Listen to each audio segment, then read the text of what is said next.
민주당이 오늘 저녁 국회 법사위 소위를 열어 이른바 검수완박 법안 처리에 돌입했습니다. 문재인 대통령은 김호수 검찰총장 면담을 했고 전국 고검장들은 긴급회의를 여는 등 하루 종일 긴박한 상황이 이어졌습니다. 정호영 보건복지부 장관 자녀의 의대 편입 의혹과 관련해 민주당이 잦은 사퇴와 수사를 압박하고 나섰습니다. 국민의힘 내부에서도 우려의 목소리가 나오고 있지만 윤 당선인 측은 청문회 결과로 판단해달라고 말했습니다. 청와대 경호처 출신 고위직 인사들이 퇴직 후 특정 공공기관들의 이사와 감사 자리를 이어받고 있는 것으로 나타났습니다. 대부분 경호 업무와는 관련성이 적은 자리들입니다. 단독 보도합니다. 2년 넘게 이어진 거리두기가 오늘 완전히 해제됐습니다. 식당가는 평소보다 활기가 넘쳤고 시민과 자영업자들은 일상 회복에 기대감을 나타냈습니다. 장사가 너무 안 되니까 반도날 때 힘들었어요. 다시 이제 24시간 풀어준다 하니까 마음은 부풀어 있죠. 이른바 계곡살인 사건의 피의자인 이은혜, 조연수가 공개 수배 중에도 지인들과 여행을 다니는 등 최소 3차례나 외출했던 것으로 드러났습니다.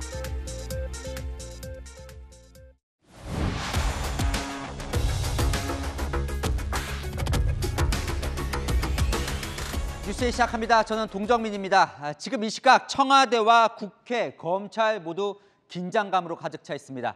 검수완박, 검찰의 수사권을 완전히 박탈하는 법안 처리를 두고 지금까지 입장을 밝히지 않았던 문재인 대통령이 김호수 검찰총장과 방금 전 만났습니다.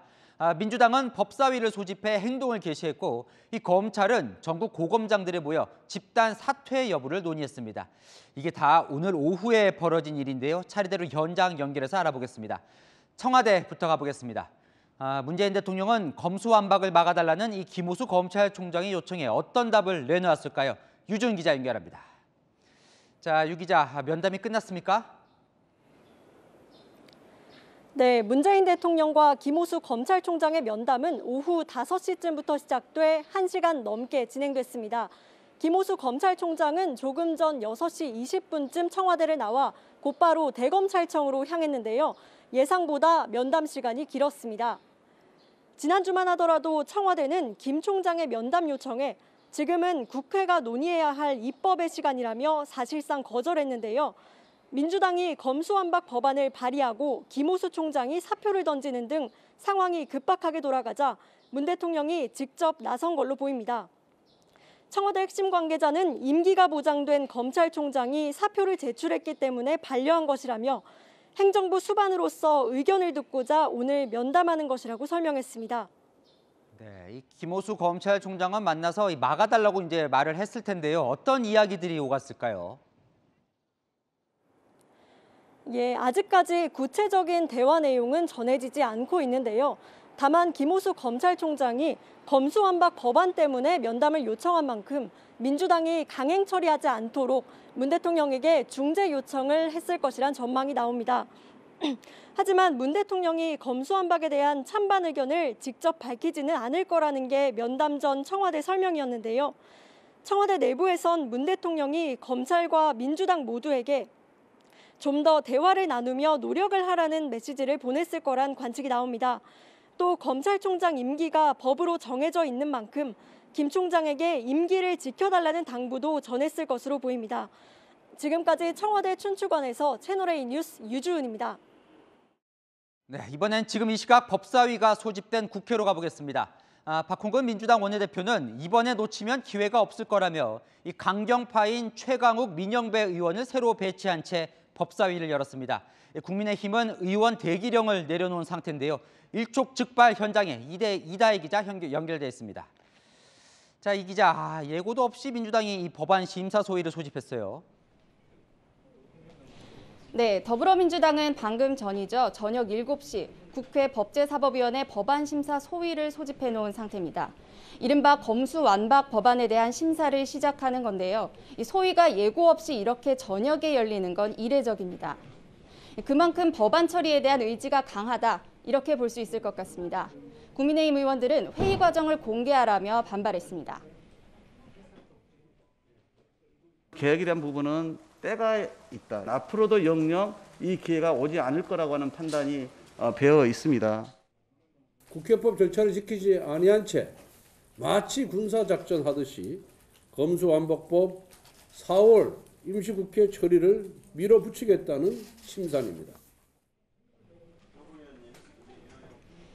네, 오늘은 법사위 전체 회의에는 법안을 상정하지 않습니다. 이 법안 심사 소위만 열어 처리 절차 개시를 알리겠다는 뜻으로 풀이됩니다.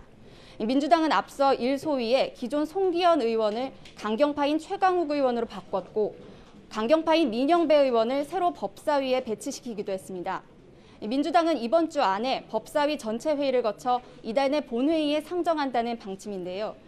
국민의힘은 법안의 전체 회의 기습 상정 가능성에 대비해 현재 의원 대기령을 내렸습니다. 정의당은 오늘 오전 박병석 국회의장을 만나 여야 합의를 중재해달라고 요청했고 박병석 의장은 조만간 입장을 정리해 발표하겠다고 밝혔습니다. 지금까지 국회에서 채널A 뉴스 이다혜입니다. 검찰은 그야말로 폭풍 전야입니다. 오늘 종일 전국 고검장 회의가 진행됐는데요. 대통령과 검찰총장의 회담 결과를 지켜본 뒤에 집단 사퇴 여부를 결정하겠다며 결론을 일단 유보했습니다. 내일은요, 19년 만에 전국 평검사 회의도 열립니다. 대검찰청 연결합니다. 자, 구자준 기자, 전국 고검장들 입장이 나왔습니까? 오전부터 이곳 대검찰청에 모인 전국 6개 지역 고검장들은 아직 입장을 내놓지 못하고 있습니다.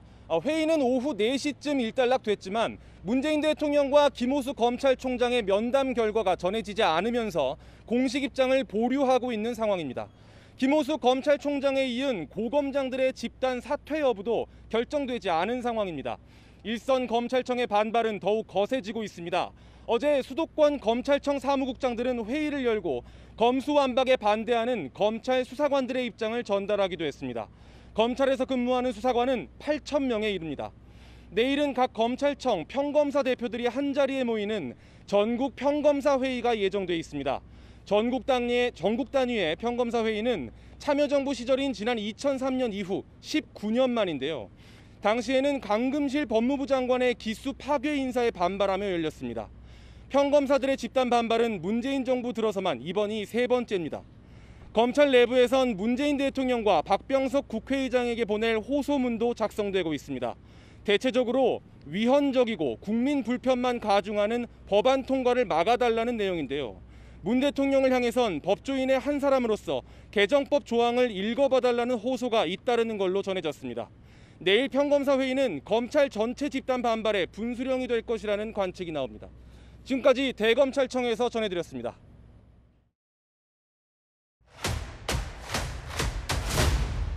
아는 기자, 아지아 시작합니다. 정치부 전혜정 기자와 이 긴박한 검수완박 소식 알아보겠습니다. 자, 청와대부터 가보죠. 오늘 아침까지만 해도요, 이 박범계 법무부 장관이 이 당분간 김호수 검찰총장 사표는 내가 갖고 있겠다 이렇게 얘기를 했는데 대통령이 오늘 갑자기 반려를 했습니다. 그렇습니다. 임기가 보장된 검찰총장으로서 이 임기를 다 채우라는 게 사표 반려의 표면적인 이유입니다. 하지만 갈등이 깊어지고 논란이 커지면서 대통령으로서 침묵만 하고 있기엔 부담이 되지 않았을까요? 이 대통령으로서 혼란을 수습하고 중재에 나선 게 아닌가 이런 관측을 해볼 수 있을 것 같습니다. 이 사표 반려는 갈등을 빚고 있는 민주당과 좀 더 협의를 해봐라 이런 메시지로 읽히고요. 동시에 민주당을 향해서는 검찰총장 사표를 반려했으니까 이 총장 말도 좀 들어봐라 이런 시그널을 준 게 아닌가 싶습니다.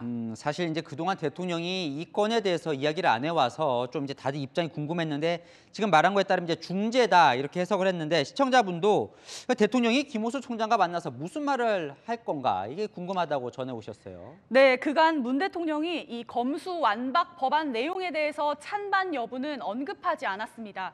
그러다 보니 오늘 면담에서도 검수완박에 대한 찬반 언급 대신에 이 김 총장에게 국회를 더 설득해야 한다는 당부를 한 것으로 전해집니다. 그럼 김 총장은 뭐라고 했을까요? 면담을 먼저 요청을 했고 준비도 상당히 많이 해갔다던데요. 네, 김 총장은 검수완박 법안의 부당함을 설명하고 이 검찰 내의 집단 반발 움직임에 대한 우려도 전달한 것으로 전해집니다. 특히 문 대통령에게 이 면담을 요청한 것 자체가 이 최후의 카드를 꺼낸 것으로 볼 수 있다는 점에서 이 검찰 측의 입장을 논리적으로 정리해서 전달한 것으로 전해집니다. 다만 법안이 국회를 통과했을 때 문 대통령이 거부권을 행사해달라는 말은 직접 하기는 어려웠을 것으로 보입니다. 왜냐하면 거부권이라는 건 대통령의 고유 권한이기 때문입니다. 어쨌건 결과적으로는 이제 김 총장이 사표를 던지면서 이제 면담이 성사된 모양새인데 김 총장은 왜 사표까지 던졌습니까? 일단 검찰 수장으로서 이 법안 통과를 책임감 있게 저지하겠다는 의사 표현으로 볼 수 있습니다. 이 김 총장은 검찰 개혁을 강조해온 이 현 정부에서 임명된 총장인데요. 그랬던 김 총장이 반대할 정도로 검수완박에 문제가 많다는 걸 강조하려는 겁니다. 이 임명권자인 문 대통령에게 책임을 떠넘기려는 의도가 숨어 있다는 해석도 있습니다. 이 본인 임기가 1년도 넘게 남은 상황에서 사표를 던져서 이 자신을 임명한 대통령에게 결단을 요구하는 모양새를 취한 게 아니냐 이런 해석도 나오고 있습니다. 어쨌건 검찰 움직임은 긴박합니다. 내일 이제 19년 만에 전국 평검사 회의도 열리는데요. 자, 시청자분이 이렇게 집단으로 반대의 목소리를 내면 뭔가 막을 수 있는 거냐 이런 질문을 주시네요. 이 다수당인 민주당이 강행할 경우에 이 검찰이 달리 대응할 방법은 사실 없습니다. 그렇다 해도 검찰 입장에선 그냥 두고 볼 수만은 없을 텐데요. 이 말씀하신 대로 평검사 회의가 열리는 내일이 분수령이 될 전망입니다. 이 평검사들까지 한 목소리로 검수완박 반대 성명을 낼 경우 검찰 조직 전체가 민주당에 맞서는 모양새가 되는 겁니다. 이 전국 고검장과 지검장 등의 줄사퇴 움직임이 현실화될 가능성도 있습니다. 결국 법안 상정을 멈추지 않는 이상 이런 극한의 대립이 계속되는 겁니다. 자, 이 상황에서 민주당이 아까 이제 예고 없이 오늘 오후 7시에 이 법사위를 소집을 했는데요. 자, 오늘 통과를 어디까지 시키겠다는 겁니까? 이르면 내일 전체 회의를 단독으로 열어서 법안 처리를 강행할 가능성이 있습니다. 그런데 이것도 국민의힘이 막아낼 뾰족한 방법은 없습니다. 일단 법사위를 통과하면 25일에서 28일 사이에 열리는 본회의에서 법안을 통과시킨다는 계획입니다. 그 뒤에 문재인 대통령 임기 마지막 국무회의인 5월 3일 법안을 공포하는 게 목표입니다. 자, 어쨌든요. 민주당의 의지가 워낙 강하니까 통과가 된다고 하면 이제 키는 문재인 대통령으로 넘어가는 건데 청와대 분위기는 어떻습니까? 이 거부권을 행사할지 여부는 현재로서는 알기 어렵습니다. 이 대통령 임기 안에 법안이 본회의를 통과해서 정부로 넘어오면 그때 결단하겠다는 겁니다. 다만 청와대 관계자는 과거에 언론중재법 추진 당시에 갈등이 절정에 다다르자 이 국회의 시간이지만 정무수석을 통해서 물밑으로 대통령의 염려를 전한 적이 있다고 설명했는데요. 이 거부권을 행사해야 하는 상황이 오기 전에 이 청와대 차원에서 다시 국회를 찾아서 직접 중재에 나설 가능성도 거론되고 있습니다. 네, 이번 주 내내 좀 긴박할 것 같군요. 정치부 전혜정 기자와 살펴봤습니다. 네, 다음은 정호영 보건복지부 장관 후보자 소식으로 이어갑니다. 어제 정 후보자의 해명을 지켜본 인수위원회는 인사청문회까지는 가겠다며 정면 돌파를 시도했습니다. 조국 전 장관과는 다르다는 점을 부각하고 있는데요. 하지만 국민의힘에서도 국민 눈높이를 이유로 사퇴 목소리가 나오기 시작했습니다. 조영민 기자입니다. 윤석열 대통령 당선인은 정호영 보건복지부 장관 후보자에 대한 언급을 피했습니다. 지명 철회 계획은 없으신가요? 당선인이 어디 기자회견만 한 말씀만 부탁드립니다. 대신 당선인 대변인을 통해 인사청문회 전까지 지명 철회는 없을 거라는 점을 밝혔습니다. 문제가 발생하면 수사까지 스스로 의뢰하겠다라고 이야기를 하셨기 때문에 이 검증의 시간은 이제 국회 청문회로 좀 지켜봐 주시면 좋을 것 같습니다. 장관 후보자 추천서에 직접 서명한 한덕수 국무총리 후보자는 일부 문제를 사전에 인지했다면서도 검증의 장은 청문회가 되어야 한다고 했습니다. 검증 단계에서 이런 다소간의 문제가 있다는 것은 저희가 알았습니다. 이제 인사청문회나 또 언론의 검증 등을 통해서 검증이 되어야 된다고 봤고. 하지만 국민의힘에서는 정 후보자의 자진 사퇴를 요구하는 목소리가 나오고 있습니다.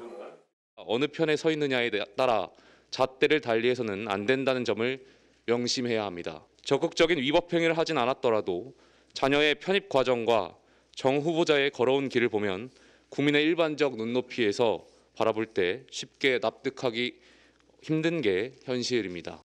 그 자식들 의대 편입하는 데 있어서 본인의 사회적 자산, 정 후보자의 사회적 자산이 작용했을 수가 있고 그 부분은 국민들 눈높이에서 볼 때는 불공정한 거다. 안철수 인수위원장도 명확하게 진실이 규명되어야 한다고 강조했습니다. 채널A 뉴스 조영민입니다. 네, 아는 기자 아자 하나 더 준비되어 있습니다. 정치부 최선 기자와 이 정호영 후보자 논란을 좀 짚어보겠습니다. 자, 인수위원회는 조국 전 장관과 다르다고 하고 민주당은 조 전 장관보다 더하다고 합니다. 이 누구 말이 맞는 겁니까? 네, 양측의 엇갈리는 시각부터 먼저 보시죠. 지금 조민 씨 이야기를 많이 비교하시지 않습니까? 부정의 팩트가 확실히 있어야지 않나 하는 생각을 당선인께서 말씀을 하셨습니다. 조국 법무부 장관 후보자의 인사청문회가 열리기도 전에 동시다발 압수수색을 벌인 일이 있습니다. 윤석열의 선택적 정의에 조 전 장관 딸은 스펙을 허위로 만든 사실이 확인됐죠. 정 후보자의 자녀의 경우 아직 불법은 없지만 편법은 있을 수 있다는 의혹이 나오고 있습니다. 정 후보자가 어제 해명은 했지만 민주당의 공세는 오히려 거세지고 있고 그래서 누구 말이 맞는지도 헷갈리고 이 의혹들이 풀릴 수는 있는 건지도 궁금합니다. 네, 크게 4가지 정도를 짚어보겠습니다. 우선 정호영 후보자의 딸이 특정 고사장에서 만점을 받았다는 의혹입니다. 정 후보자 딸 의대 편입 전형 중 아버지의 논문 공저자 4명 가운데 3명에게 평가를 받았습니다. 딸뿐 아니라 아들의 편입 과정에도 이 정 후보자의 지인이 등장하죠. 네, 서류 전형과 구술고사에 또다시 아버지의 공동 저자가 등장하는데요. 정 후보자의 딸 구술고사 때 만점을 줬던 교수가 아들 서류 전형에 참여해 만점에서 1점 모자란 점수를 주기도 했습니다. 정 후보자 자녀의 편입 전형을 평가한 교수 중엔 논문 10편 이상, 많게는 20여 편을 함께 쓴 사람도 있었습니다. 정 후보자 해명은 이렇습니다. 추첨으로 배정해서 방에 3분씩 들어가게 됩니다. 그렇게 되면은 특정 학생과 특정 교수님이 만나게 될 확률은 굉장히 거의 천문학적인 통계에 가까울 겁니다. 사실 친분이 있으면 이름만 봐도 누구의 딸인지 아들인지 알 수도 있겠죠. 이들 평가 교수들의 직접 해명 없이는 의혹을 확실히 해소하기는 어려워 보입니다. 평가 교수의 해명이 필요하다는 말이었고, 자 이것도 있어요. 아들이 현역 판정을 받았다가 5년 뒤에 재검을 받고 보충역으로 바뀌었는데 그 재검을 아빠 병원에서 판정받았다. 이런 의혹이죠. 네, 정 후보자 아들이 군의관으로 군에 입대하지 않은 것도 쉽게 풀리지 않는 의혹입니다. 최근 5년간 의료비로 15만 원밖에 쓰지 않아서 실제 안 아픈 것 아니냐는 지적도 나오는데요. 정 후보자 측은 아들은 아플 때 진통제를 먹거나 본인의 의료 지식으로 스스로 관리했다고 했는데요. 허리가 아프고 4급 판정을 받았을 때는 의대생은 아니었습니다. 아픈 허리로 봉사활동을 펼친 것을 두고도 민주당은 상식적으로 납득이 안 된다고 보고 있습니다.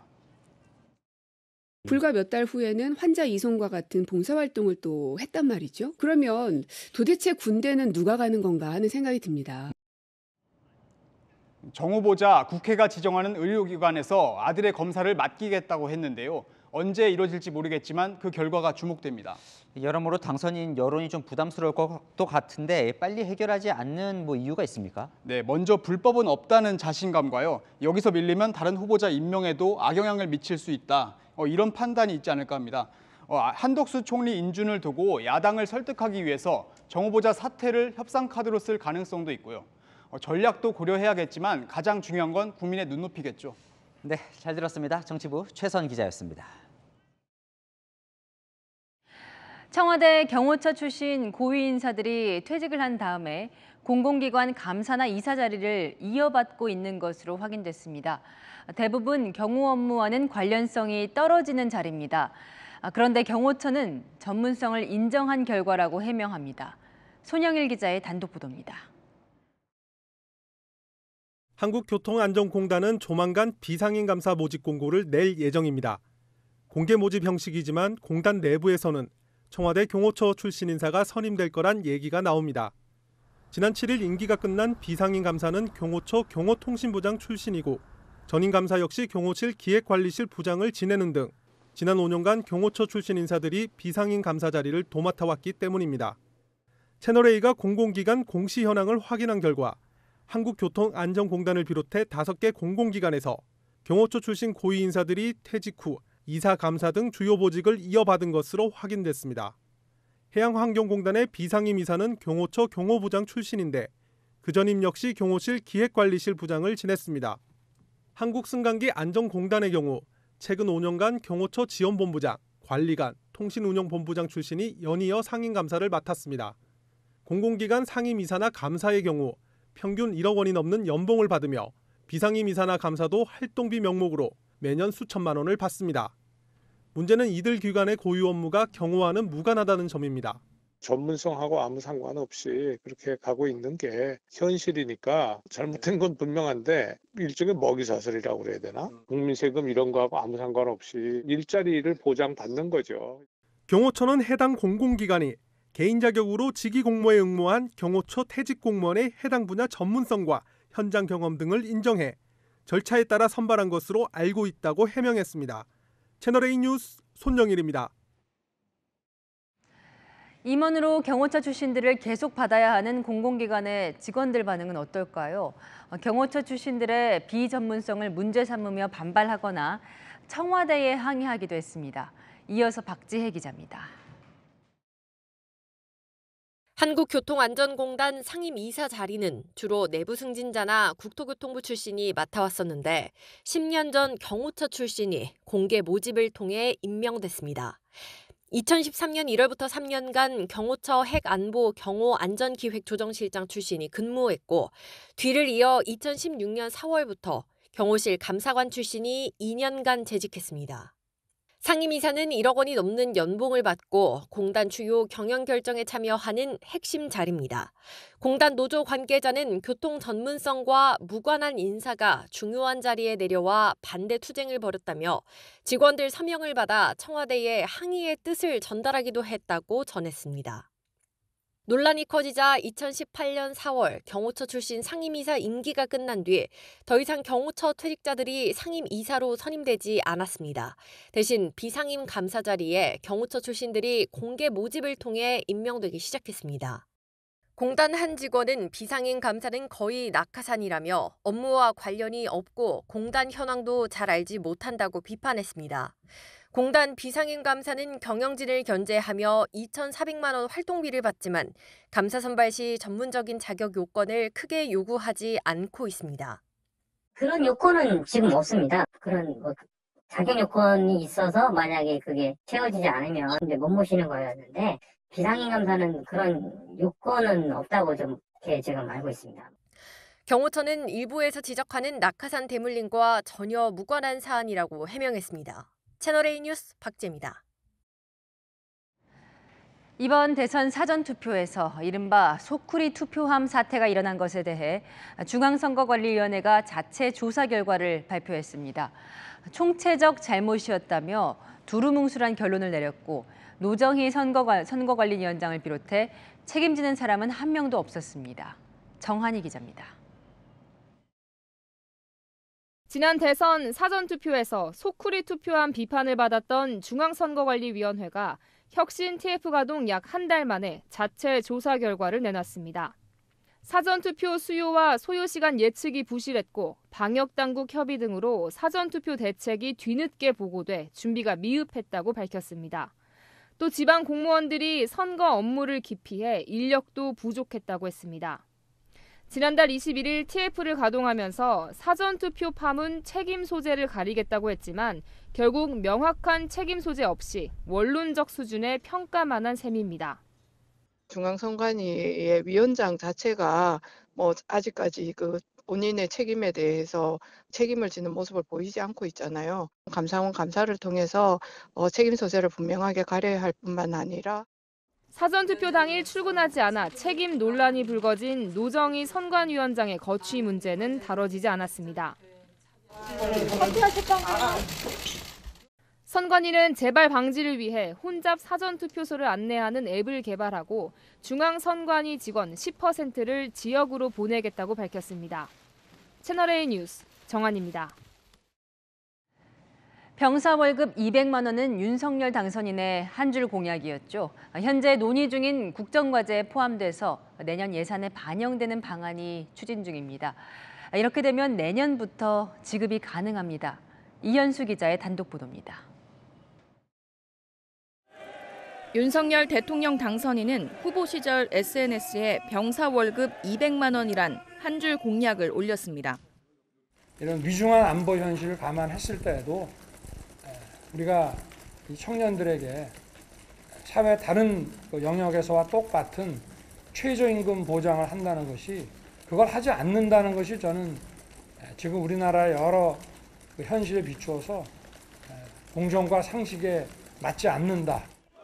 장병들에게도 최저임금을 보장하겠다는 건데 이 공약이 국정과제 잠정안에 포함된 것으로 알려졌습니다. 인수위 관계자는 병사 월급 200만 원 공약 등 병사 급여와 처우 개선안이 국정과제 2차안에 포함됐다면서 내년 예산에 반영하는 것으로 돼 있다고 전했습니다. 윤석열 정부가 직접 짜는 첫 예산에 해당 공약을 반영해 약속을 지킨다는 겁니다. 예산이 반영되면 내년부터 인상된 월급 지급이 가능해질 것으로 보입니다. 현재 한국군 병사 규모는 약 30만 명, 올해 월급은 병장 기준 67만 6,100원입니다. 200만 원으로 인상하는데 연간 약 5조 원 안팎의 예산이 소요될 것으로 보고 있습니다. 병사 월급 인상에 따라 일부 역전 현상이 발생하는 부사관들의 월급도 조정할 예정입니다.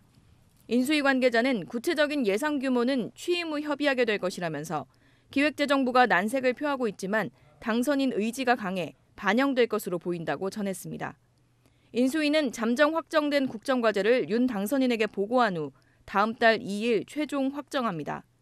채널A 뉴스 이현수입니다. 국민의힘과 국민의당이 합당을 공식 선언했습니다. 당명은 국민의힘으로 정해졌고 의석수는 113석으로 늘었는데요.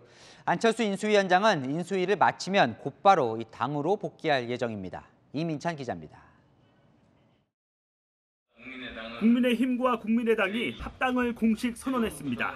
대통령 선거에서 선언했던 단일화 정신에 의거하여 더 좋은 대한민국을 만들고 공동성 정부의 초석을 놓는 탄생을 위해 다음과 같이 합당 합의를 선언한다. 안철수 국민의당 대표가 지난해 3월 서울시장 선거를 앞두고 국민의힘과 합당을 선언한 지 1년 1개월 만입니다. 당명은 국민의힘을 계속 사용하기로 해 국민의힘 의석은 110석에서 113석으로 늘었습니다. 국민의힘은 국민의당 당직자 7명의 고용과 부채 17억 원을 승계하기로 했습니다. 또 최고위원 2석과 여의도 연구원 부원장, 홍보본부장 등 일부 당직을 국민의당 인사에게 배정하기로 했습니다. 내일부터 이틀간 국민의당 출신 인사들에 대한 지방선거 공천 접수도 받습니다. 국민의당 측 공천 신청자를 포함해서 100% 국민 여론조사를 하기로 했고요. 안철수 대표는 다음 달 인수위 활동이 끝나면 당으로 복귀해 6월 지방선거를 지원할 것으로 알려졌습니다. 이후에는 당내 입지를 다진 뒤 내년 6월 전당대회에서 당 대표에 도전할 것으로 보입니다. 채널A 뉴스 이민찬입니다.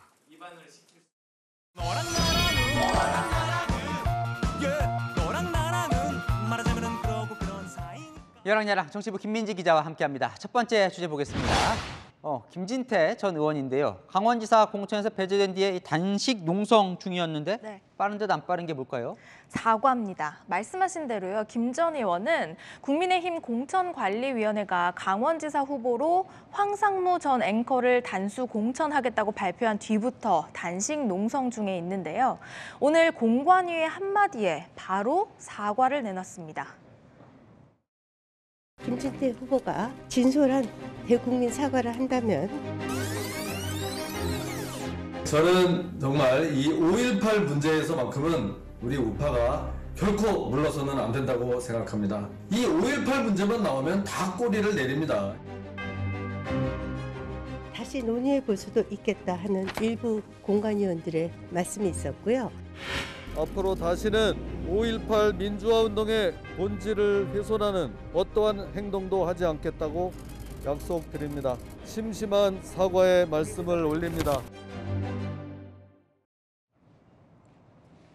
네, 국민의힘은 결국 김 전 의원과 황상무 전 앵커의 경선을 치르기로 했습니다. 공천이 참 무섭긴 무섭군요. 바로 사과를 했네요. 네, 근데 빠른 것 같지만 안 빠른 사과인 이유가 있는데요. 이유는 직접 확인해 보시죠. 아니 엊그제 그 공청회 저는 참석도 하지 않았는데 왜 이 난리예요? 여러분 5.18 유공자 명단 공개하라는 게 망언입니까? 그게 망언입니까? 왜 제명시키라고 이 난립니까? 보신 것처럼 김 전 의원 사과 요구에 줄곧 이런 반응이었는데요. 민주당은 바로 이 점을 꼬집었습니다. 진정성이라고는 눈꼽만큼도 찾아볼 수 없는 억지 사과로 국민을 우롱하지 마십시오. 갑작스러운 사죄에는 검은 속내가 숨어 있습니다. 민주당은 출세욕, 자리 욕심에 등 떠밀린 억지 사과다 이렇게 비판했습니다. 네, 다음 주제 보겠습니다. 노란 스카프를 맨 사람 윤석열 당선인의 부인 김건희 여사군요. 네, 김건희 여사 팬카페에 공개된 사진인데요. 윤석열 당선인과 김 여사가 반려견을 데리고 한강 공원을 산책하는 모습입니다. 어제 찍혔다는데요. 그제가 이제 세월호 참사 8주기여서 이 스카프 색깔이 주목을 많이 받았어요. 네, 노란색은 세월호 추모의 상징색이죠. 인수위 관계자도요. 김 여사가 맨 노란 스카프는 세월호 참사 추모의 의미를 담은 것이라고 설명했습니다. 그런데 당선인은 그제 이 세월호 추모 행사에 가진 않았죠. 네, 배현진 대변인은 경호 등의 문제 때문이다 이렇게 설명을 했는데요. 대신 윤 당선인은 SNS에 8년 전 오늘 느꼈던 슬픔을 기억한다면서 가장 진심 어린 추모는 대한민국을 안전하게 만드는 것이다. 이렇게 추모의 글을 올렸습니다. 네, 마지막 주제 보겠습니다. 자, 민주당 양이원영 의원인데 음모론을 제기했다가 역풍을 맞고 있다고요. 네, 양희 의원이 그제 SNS에 올린 글이 발단이 됐는데요. 계곡 살인 의혹 사건의 피의자가 검거돼서 다행이지만 당선인의 집무실 이전과 장관 후보자 문제 등이 거론되고 있는 지금 2019년 6월에 발생한 사건이 왜 전면에 나온 건지라며 의문을 제기했습니다. 그러니까 저 의문은 차기 정부가 이제 불리한 이슈를 덮으려고 계곡 살인 의혹 사건을 내세웠다 이런 취지군요. 네, 그러자 이 게시글에는요. 피해자 가족을 2번 죽인다. 그동안 기사화된 사건은 다 음모론이냐? 왜 하필 지금 잡혔냐고 이은혜에게 물어보라 같은 비판 댓글이 다수 달렸습니다. 양희 의원은 이런 음모론을 제시하는 근거를 제시했습니까? 아직 별다른 설명은 없었는데요. 국민의힘은 용의자 검거 소식마저 정치와 연결지을 수 있냐면서 양희 의원을 음모론 전문 공장으로 표현하며 비판했습니다. 양희 의원은 해명 대신 윤 당선인을 향해서 지인과 가족에게 어쩜 그리 대충대충 얼렁뚱땅이냐면서 정호영 보건복지부 장관 후보자 관련 공세를 계속했는데요. 음모론을 제기하려면 최소한의 근거라도 제시하는 게 국회의원의 도리 아닐까 싶습니다. 네, 근거 없는 음모론은요, 이 합리적인 비판의 신뢰마저 떨어뜨리곤 하죠. 네, 야랑야랑이었습니다. 네, 오늘은요 2년여 만에 사회적 거리 두기가 완전히 사라진 첫날입니다. 기사식당이나 해장국집 24시간 영업 참 반가운데요. 이 첫날 저녁 모습은 어떤지 직장인들이 많은 곳이죠. 서울 을지로에 서상희 기자 나가 있습니다. 네, 서 기자, 이 뒤에 분위기가 시끌벅적해 보이기도 하는데요. 네, 제가 지금 나와 있는 곳은 젊은이들이 많이 모이는 을지로 노가리 골목입니다. 저희 취재진도 이렇게 한번 자리를 잡아봤는데요. 제 뒤로 야외 테이블마다 손님들이 빼곡히 가득 찬 모습입니다. 저희가 오후 5시쯤 이곳에 도착을 했는데 영업시간이나 인원 제한이 모두 풀리면서 월요일인데도 이렇게 야외에서 맥주를 즐기려는 시민들로 한껏 들뜬 모습입니다. 예전처럼 놀 수 있을 것 같아서 되게 설레고 즐겁고 기대돼요. 자영업자들도 24시 영업 준비로 분주했습니다. 서울 강북구에 있는 24시간 국밥집은 새벽 시간대 해장 손님들이 주로 찾는 곳인데요. 그동안 새벽 장사를 못했지만 오늘은 평소보다 재료도 더 많이 준비했습니다. 2달을 썼으면 이제 5단 이런 걸로 파 같은 것도 더 준비하고 고기도 5마리 했다고 하면 8마리 한다든가. 30년 동안 24시 기사식당을 운영한 자영업자는 거리두기 이후 매상이 반토막 났다 말했는데요. 당장 야간에 일할 사람을 구하지 못해 걱정이라면서도 조금씩 희망이 보인다고 말합니다. 장사가 너무 안 되니까 반토막 때 힘들었어요. 다시 이제 24시간 풀어준다 하니까 마음은 부풀어있죠. 방역당국은 거리두기 해제가 코로나19 위험이 끝났다거나 종식된 걸 의미하는 건 아니라고 강조했는데요. 방역 상황을 지켜본 뒤 야외 마스크 착용 의무를 해제할지 다음 주 본격 논의에 들어갑니다. 지금까지 을지로에서 전해드렸습니다. 이제 재택근무 대신에 출퇴근도 해야 하고요. 저녁 회식이나 모임 약속도 생기던데요. 입을 옷은 있는지 옷장도 살펴보고 이 화장품도 들여다보게 되는 게 사람의 마음인가 봅니다. 이 소비 심리가 들썩이고 있는데요. 김유빈 기자가 취재했습니다. 평일인데도 주말을 방불케 할 만큼 백화점의 인파가 북적입니다. 거리두기 전면 해제에 따라 바깥 활동 채비에 나선 겁니다. 특히 색조 화장품과 립스틱 수요가 크게 늘었습니다. 4월 들어 색조 화장품 매출은 백화점별로 적게는 10%, 많게는 45% 가까이 늘었습니다. 마스크를 곧 벗게 될 것이라는 기대감이 작용했습니다. 봄 컬러도 많이 찾는 추세고요. 그리고 립스틱은 아무래도 전 색상으로 예전보다 많이 판매되고 있습니다. 정장과 구두 매출도 늘었습니다. 많은 기업들이 4월부터 재택근무를 끝내고 출근 체제로 전환하며 한 백화점의 최근 열흘간 남성 정장 매출은 지난해 대비 21% 증가했습니다. 따뜻한 날씨와 더불어 나들이족이 늘어나며 아웃도어 제품도 많이 찾습니다.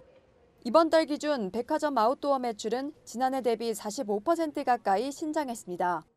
필라테스 하려고 스포츠 상의랑 하의 샀어요.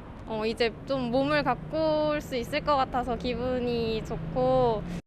사람들이 좀 몰리다 보니까 그동안 한강에서 러닝을 못했었거든요. 거리두기가 완화되면서 한강에서 러닝을 해보고 싶어서 의류 샀습니다.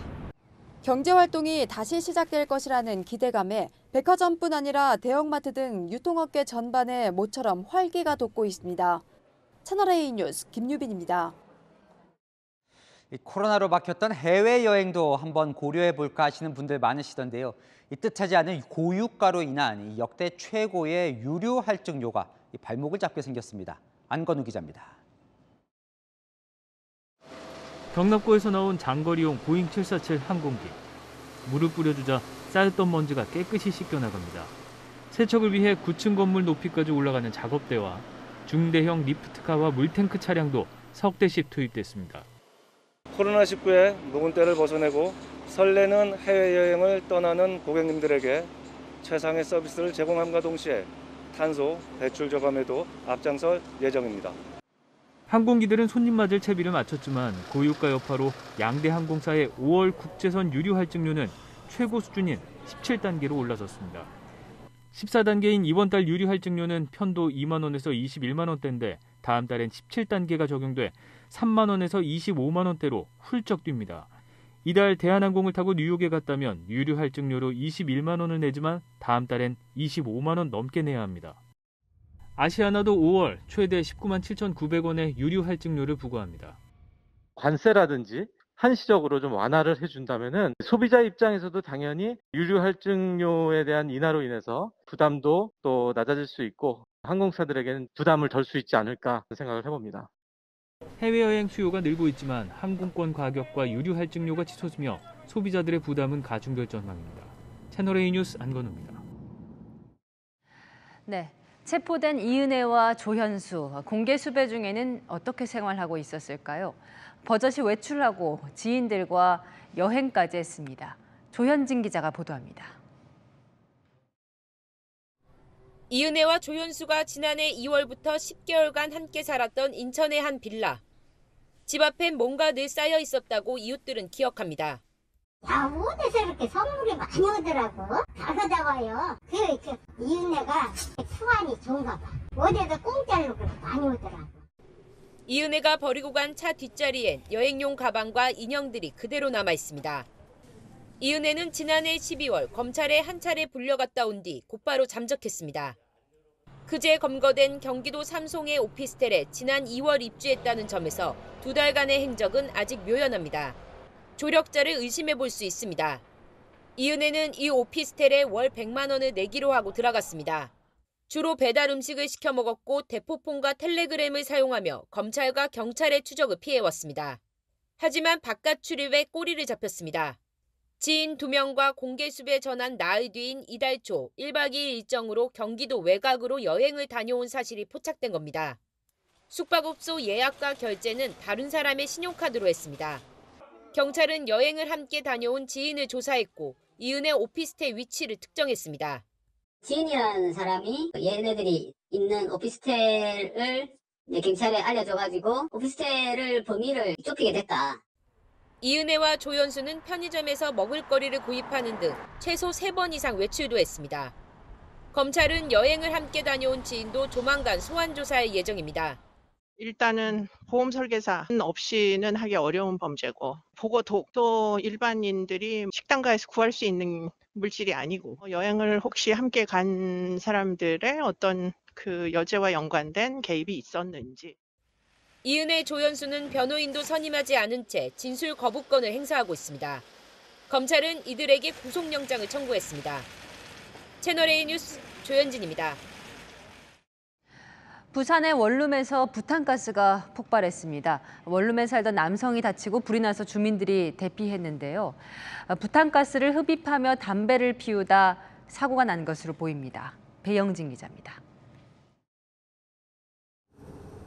부산의 7층짜리 원룸 건물. 따뜻한 봄인데도 찢어진 겨울 점퍼를 입은 남성이 비틀비틀 걸어갑니다. 잠시 뒤 입주민들이 나오기 시작하더니 소방차까지 출동합니다. 오늘 새벽 1시 30분쯤 이 남성이 살던 2층 원룸에서 폭발 사고가 났습니다. 남성은 팔과 다리에 화상을 입고 인근 병원으로 옮겨져 치료를 받고 있습니다.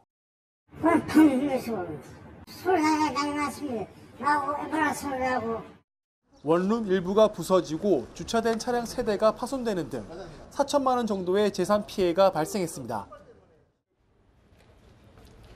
사고 당시 폭발 충격으로 원룸 옆 건물 유리창까지 깨졌습니다.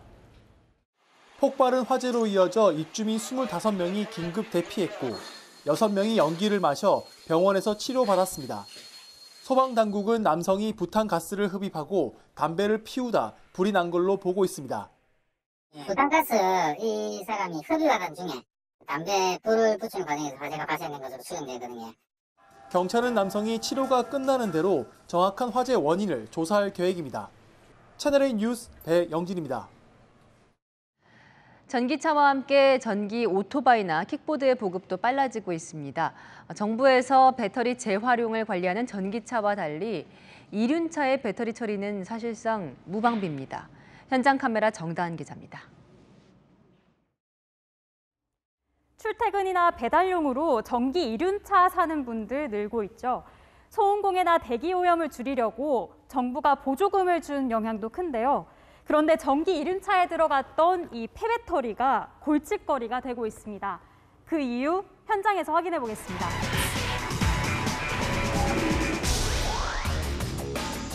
경기도의 전기 이륜차 수리업체.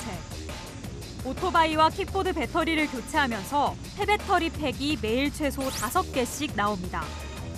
그런데 이런 폐배터리가 사무실 곳곳에 그대로 쌓여 있습니다. 2주? 한 달이면 이 정도 쌓여요. 저희가 처리를 지금 못해서 이렇게 좀 쌓아만 놓는 상태예요. 고물상 전화를 하면 안 가져가세요.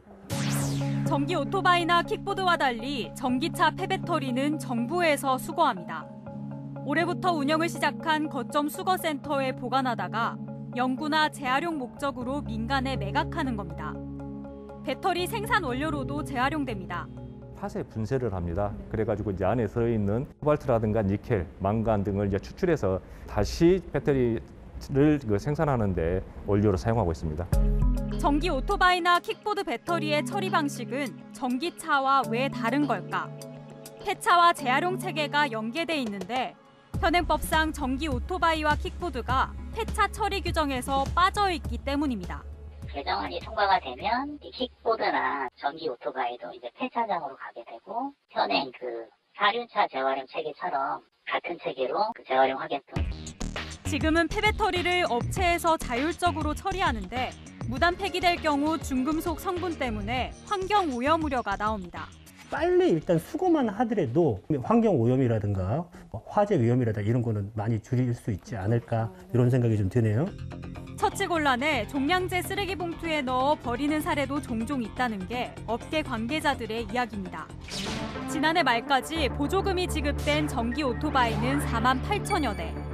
환경부는 올해에도 180억 원의 보조금을 책정해 전기 오토바이 2만 대를 보급할 계획입니다. 보조금을 주면서까지 보급에 집중하고 있지만 사후 체계는 미흡하다는 지적이 나옵니다.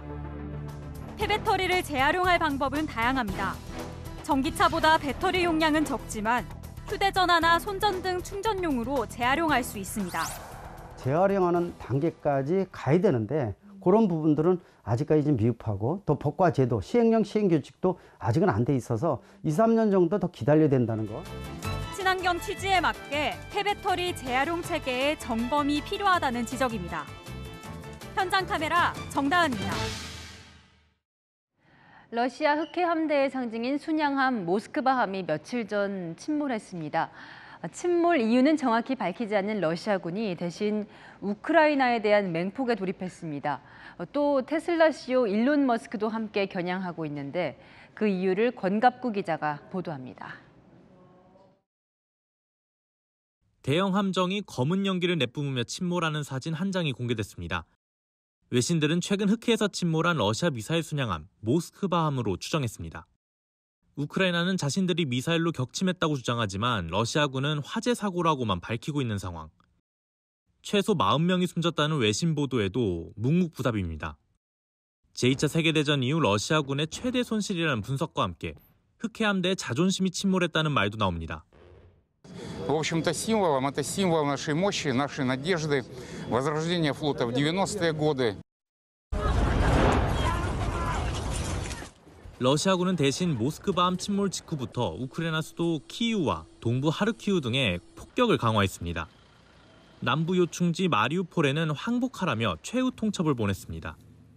Окруженный и полностью заблокированной в Мариуполе на территории металлургического комбината «Азовсталь» украинской группировки предложено добровольно сложить оружие и сдаться, чтобы спасти свои жизни.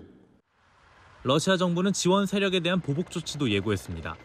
특히 테슬라 CEO인 일론 머스크도 겨냥했습니다. 머스크가 전개 중인 위성 인터넷 서비스 스타링크를 통해 위치 정보를 얻은 우크라이나군이 모스크밤을 공격할 수 있었다는 게 러시아군의 분석입니다. 스타링크 위성 파괴를 지시한 메드베데프 국가안보회의 부의장의 명령문도 공개됐습니다. 우크라이나는 러시아가 우주전쟁을 벌이기 시작했다며 강하게 비난했습니다. 채널A 뉴스 공갑구입니다. 중국 상하이의 봉쇄 조치는 22일째입니다. 그런데 방역에도 빈부격차가 존재한다는 폭로가 터져나오고 있습니다. 상하이에서 어떤 일들이 벌어지고 있는지 김윤수 기자가 보도합니다. 시민들에게 긴 봉쇄 조치를 항의받는 방역 요원. 갑자기 들고 있던 대걸레를 휘두르기 시작합니다.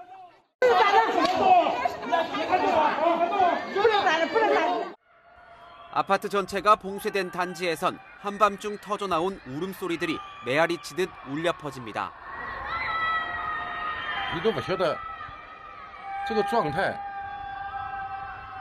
到底维持到啥个情况？我总要把个标准，或者是讲有一个具体的说法。 거리 곳곳에는 사람들이 죽어가고 있다는 현수막까지 내걸렸지만 당국의 방역망은 계속 옥죄어갈 뿐입니다. 힘없는 서민들에게만 가혹한 조치를 취하고 있다는 지적도 나옵니다. 격리시설을 늘리겠다며 임대 아파트만 골라 강제 이사를 통보하고 건물을 봉쇄하고 있다는 겁니다.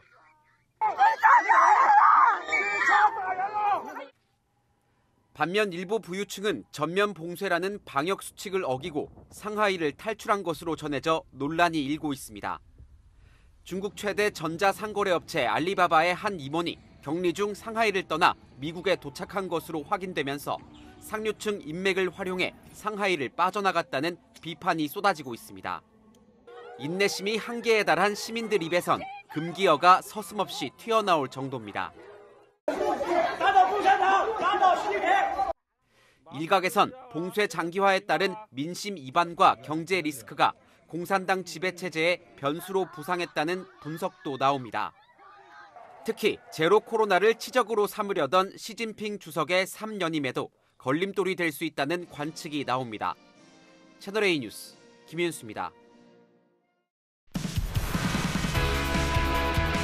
안녕하세요. 스포츠 뉴스입니다. 지난해 프로야구 타격왕 이정우가 아버지 이종범을 넘어 역대 최소 경기 900안타 기록을 세웠습니다. 이정우의 기록 행진이 어디까지 계속될지 관심이 쏠립니다. 정윤철 기자입니다. 5회 초 무사 3루에서 타석에 들어선 이정우. 두산 최승용의 슬라이더를 공략해 개인 통산 900번째 안타를 때려냅니다. 이로써 이정우는 아버지 이종범이 보유했던 역대 최소 경기 900안타 기록을 새로 썼습니다. 또한 국민타자 이승엽이 갖고 있던 최연소 기록도 경신했습니다. 이정우의 활약 속에 키움은 두산을 6대2로 꺾었습니다. 이정우는 900안타는 1000안타를 향해 가는 과정이라면서 타격감을 올리기 위해 노력 중이라고 밝혔습니다. 5년 전 아버지를 넘는 것이 목표라며 당차게 프로에 입성한 이정우.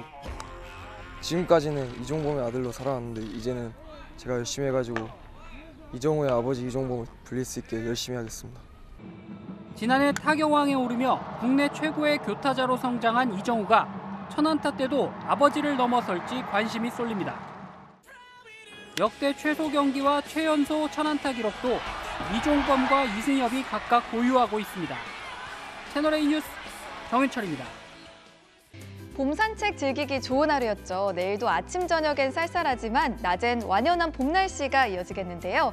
대기 상태가 좋지 못합니다. 중서부 지역을 중심으로 공기가 탁하겠고요. 맑은 날씨 속에 햇볕이 강해서 자외선과 오존 농도가 전국적으로 높겠습니다. 보건용 마스크와 함께 낮엔 양산이나 모자를 챙기시면 좋겠습니다. 현재 일부 중부 내륙과 강원 남부 곳곳엔 건조특보가 발효 중입니다. 차츰 바람도 강해지면서 불이 나면 크게 번질 수 있으니까요. 불씨 관리를 철저히 해주셔야겠습니다. 내일 아침까지 중부 서해안은 안개가 자욱하겠습니다. 아침 기온 서울은 9도로 출발하고요. 한낮에 서울은 22도, 대전 24도, 대구는 25도까지 올라 따뜻하겠습니다. 이번 한 주 별다른 비 소식이 없어서 날은 더 건조해지겠습니다. 날씨였습니다. 딱 한 달 전 윤석열 당선인은 인수위 현판을 달며 일자라는 정부를 약속했습니다. 안철수 인수위원장은 오늘 역대 어느 인수위보다 묵묵히 열심히 일한다는 평가를 받고 있다 이렇게 자평했죠. 하지만 지난 한 달 돌이켜보면요. 집무실 이전, 신구 권력 갈등, 흔들거린 공동정부가 인수위발 탑뉴스들이었습니다. 지난 5년 국민의힘은 자화자찬이 아니라 국민평가가 중요하다고 외쳐왔죠. 오늘은 물음표를 찍겠습니다. 일자라는 인수위 국민평가는 뉴스데이 마칩니다. 감사합니다.